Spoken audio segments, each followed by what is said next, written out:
So నేను రాకుండా ఉండటానికి వెసులుబాటు ఇవ్వండి అని చెప్పి ఆయన ముందు సిబిఐ కోర్టులో అడిగితే సిబిఐ కోర్టు వాళ్ళు ఒప్పుకోకపోతే తెలంగాణ హైకోర్టులో ఆయన పిటిషన్ వేస్తే 2 సంవత్సరాల తర్వాత ఆ పిటిషన్ని అలౌ చేయడం జరిగింది. ఇట్స్ ఆల్ రైట్, మీరు వెళ్ళక్కర్లేదు, కానీ మరీ కంపల్సరీగా రావాలి అంటే మటుకు వెళ్ళండి అని చెప్పారు.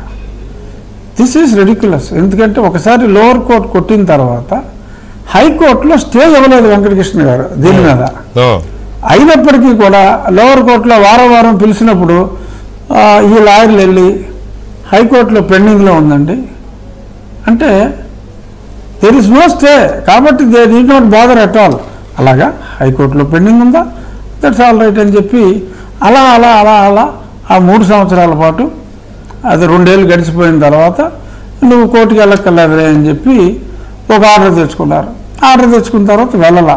But indirectly in a way ఇవాళ supreme court though there is no specific order, the very comments by supreme court, the trial shall go on, they cannot give adjournment just because he is some party president or some chief minister అన్న comments ఈ high court కానీ lower court కానీ సక్రమంగా అర్థం చేసుకోగలిగితే వాళ్ళు మరి డెఫినెట్గా వెళ్ళాల్సిన పరిస్థితి వస్తుంది. మేబీ ఇప్పుడు ఈ ఎలక్షన్ల టైంలో ఏమైనా ఎగ్జామ్షన్ ఇస్తే రేపు మే 13 తర్వాత అయినా కూడా మరి పిలిచినప్పుడు వెళ్ళాల్సిన అవసరం ఉండొచ్చు. ఇప్పుడే వెళ్ళాలి వాళ్ళు పిలిస్తే, మరి ఆ తర్వాత అయినా అంటే సుప్రీంకోర్టు ఆర్డర్ లేదు, కామెంటే హైకోర్టు ఆర్డర్ ఉంది కాబట్టి ఐఎమ్ ఎగ్జామ్టెడ్ అని చెప్పి ఈయన అనుకుని ఆ బ్యాటరీ ఆఫ్ లాయర్ సలహాలు తీసుకుని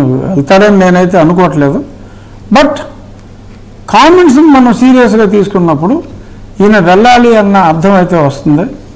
లేదు అంటే ఆగస్టు 5వ తారీఖు పోస్ట్ అయినప్పుడు ఈ 4-5 నెలల్లో కూడా, ఈ 4 నెలల్లో కూడా అంటే మనకు ఇప్పుడు ఏప్రిల్, మే, జూన్, జూలై ఆల్మోస్ట్ 5 నెలలు, ఈ 5 నెలల కాలంలో కూడా ఈయన వెళ్ళలేదు, కోర్టుకి వెళ్ళలేదు అంటే మరి court might take a tough stand ఏమో.